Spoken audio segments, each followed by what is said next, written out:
오늘도 클릭해주셔서 감사합니다. 구독과 좋아요 부탁드립니다. 폴란드가 주문한 12대의 FA-50GF의 출고 날짜가 확정되었습니다. 지난 10일 방위사 합청에 따르면 오는 6월 7일 경남 사천 카이 경납고에서 폴란드 FA-50GF 출고식 행사가 개최된다고 하는데요. 지난해 9월 48대 계약이 체결된 이후 불과 8개월 만에 출고가 진행되는 것입니다. 현재 카이 고정익동은 야간 작업까지 진행하면서 빠른 납기 준수를 위해 애쓰고 있는데요. 축구장 3배 면적인 21,600제곱미터, 약 6,500톤 규모 생산시설에서 FA-50과 KF-21의 조립이 이루어지고 있습니다. 카이에 따르면 현재 FA-50의 생산 속도는 2개의 조립 라인에서 월 5대가 생산되고 있으며 올해 내로 조립 라인을 배로 늘려 4개의 라인에서 월 10대, 연간 120대를 생산하는 목표를 세웠다고 합니다. 엄청난 속도인데 사실 이러한 빠른 출고와 납기가 가능했던 것은 카이만의 고유한 스마트 팩토리 덕분입니다. 탄소 복합 재질인 항공기의 동체를 결합하기 위해서는 우선적으로 구멍 약 3,400개를 뚫어야 하는데 스마트 팩토리의 WITS 장비 도입으로 25초 만에 끝낼 수 있게 되었습니다. 또한 카이가 자체 개발하고 세계적으로도 인정받고 있는 파스 설비, 즉 동체 자동 결합 체계를 통해 완벽하고 빠른 결합이 가능한데요. 과거에는 구조물을 유압 장치에 실어 조립해 왔었는데 이러한 과정은 많은 인력과 고된 노동력이 들어갈 뿐만 아니라 설사 결합에 성공한다 하더라도 검증 단계에서도 상당히 시간이 소요되었습니다. 파스는 이러한 한계를 극복하기 위해 개발된 조립 자동화 시스템으로 첨단 장비인 만큼 그 오차율은 1000분의 1인치 이하로 사실상 오차 없는 조립이 가능해졌습니다. 오차율을 줄이는 것이 중요한 이유는 항공기의 비행 특성 때문입니다. 항공기는 수십 톤이 나가는 무거운 물체이기에 비행 환경과 다양한 공기 역학적 요인에 큰 영향을 받습니다. 여객기를 타고 여행을 하다가 난기류를 만나면 기체가 크게 흔들리는 경험을 한 번쯤은 해보셨을 텐데요. 오차율을 줄임으로써 항공기의 조립 정밀도가 비행 특성에 관여하는 변수를 최대한 줄이고 항공기에 가해지는 다양한 힘으로부터 항공기를 지킬 수 있는 것이죠. 카이의 스마트 팩토리는 이러한 다양한 첨단 자동화 시스템을 갖춰놓고 있는데요. 카이 관계자는 에어버스가 A350의 윙립을 주문하며 스마트 팩토리 운영 정보를 알려달라고 요청하였지만 원천 기술이기 때문에 알려주진 않았다면서 다른 해외 협력업체들이 카이로 견학을 오더라도 스마트 팩토리는 보여주지 않는다고 말했습니다. 특히 한국 항공산업을 벤치마킹하려는 일본 업체들의 접근을 원천 봉쇄하고 있다며 보안에 각별한 신경을 쓰고 있음을 덧붙이기도 했죠.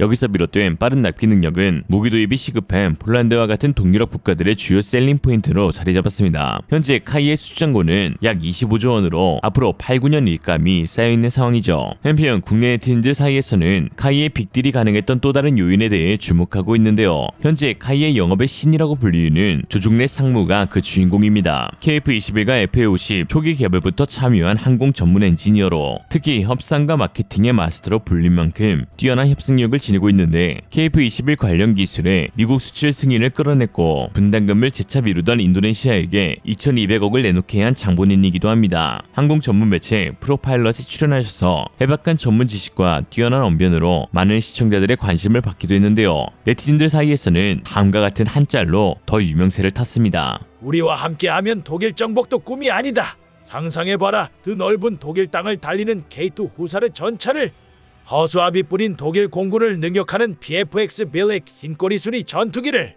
아니야. 민주주의 국가가 그럴 순 없어. 이상이 아니라 너의 민족의 피에 물어라. 힘은 내가 주겠다. 조종래 상무와 부하시자크 부총리의 표정이 글과 기막히게 맞아떨어지면서 웃음을 자아내었죠. 한편 폴란드로 수출될 FA-50에 드디어 스나이퍼 타겟팅 포드 장착이 확정되었다는 소식이 전해졌습니다. 지난 10일 플라이트 글로벌에 따르면 FA-50에 장착될 주야간 표적 식별 장치인 스나이퍼 어드밴스드 타겟팅 포드 ATP의 미국 승인이 났는데요. 미 국방부 산하 국방안보 협력국은 로키드 마틴사의 APT-34대와 관련 장비를 판매하는 승인을 내었는데 거래 규모는 약 1,640억 원이었습니다. ATP는 주야간의 표적을 정확히 찾고 정밀 공격을 지원하는 장비로 기존 야간 표적 식별 장비와 비교했을 때 2배 이상 거리에서 5배의 해상도로 표적을 식별할 수 있습니다. FA-50을 훈련기가 아닌 멀티롤 전투기로 사용하려는 폴란드에게 있어 필수적으로 요구되는 장비였죠. 또한 카이 발행물 카이 웹진의 10일 기사에서는 FA-50의 공중급유 시스템이 장착된 사진이 공개가 되었는데요. FA-50 오른쪽 날개와 동체가 연결되는 부분에 프로그 앤 드로그 방식의 공중급유 시스템이 장착되어 있었습니다. 밝혔습니다. 프로브엔 드로그 방식은 구비 체계가 한편에 전용 공중구비기를 개발하지 않아도 공중구비를 할 수 있다는 장점이 있죠. 또한 포드 형식을 사용하면 전투기끼리 버디2버디 방식으로 공중구비를 할 수도 있습니다. FA-50은 초음속으로 비행하는 빠른 속도와 기동성이 뛰어나지만 항속거리가 짧다는 것이 단점으로 지적되었는데 이번 공중구비 능력을 통해 항속거리와 작전 반경이 2배 이상 큰 폭으로 넓어지게 된 것이죠. 이런 상황 가운데 최근 폴란드 군 대변인인 크리슈토 프라데크 대령의 발언을 통해서 새롭게 드러난 사실도 있는데요. 그는 자신의 SNS에 FA-50 PL에는 레이시온의 에이사 레이더 팬텀 스트라이크가 적용되고 AIM-120 만남의 인티가 확정되었다고 밝혔습니다. 레이시온은 AIM-120을 개발 및 생산하는 업체이기도 하죠. 이에 FA-50은 진정한 멀티롤 전투기가 됐음을 입증하였습니다.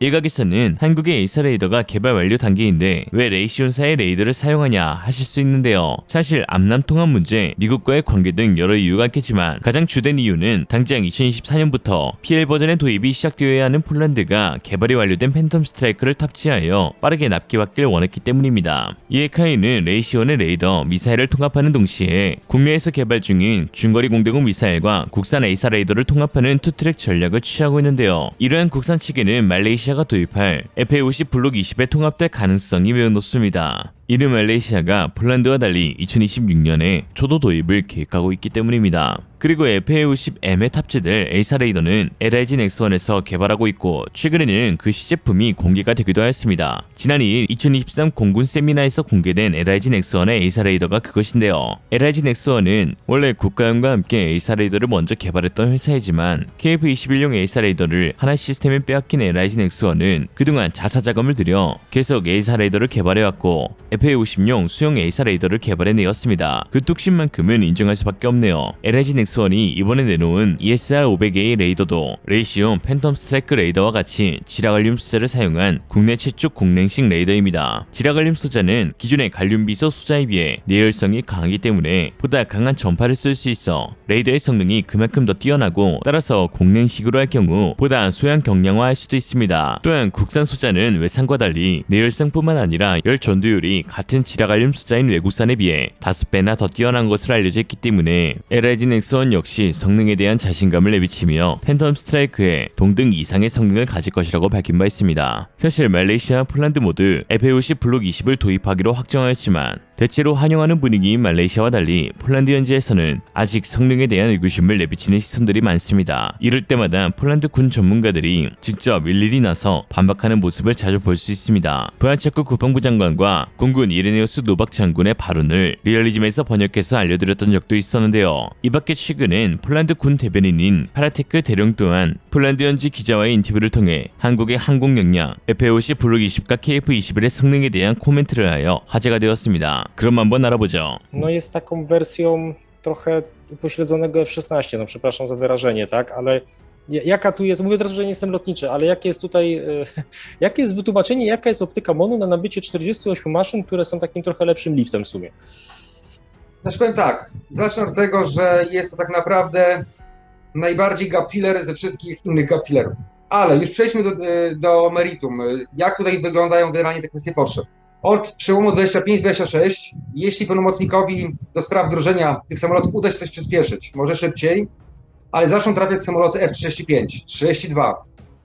Razem mamy 69, mamy jeszcze oczywiście MiG i Su-22, ale tutaj spójrzmy, MiG-29 i Su-22, jaki jest ich resurs. A dlaczego nie było poszukiwań używek? Nie wiem, Eurofightery pierwszej transze, może Rafale, może gdzieś F-16 są w sensownym stanie. No Rumunii teraz nabyli przecież F-16 z Norwegii.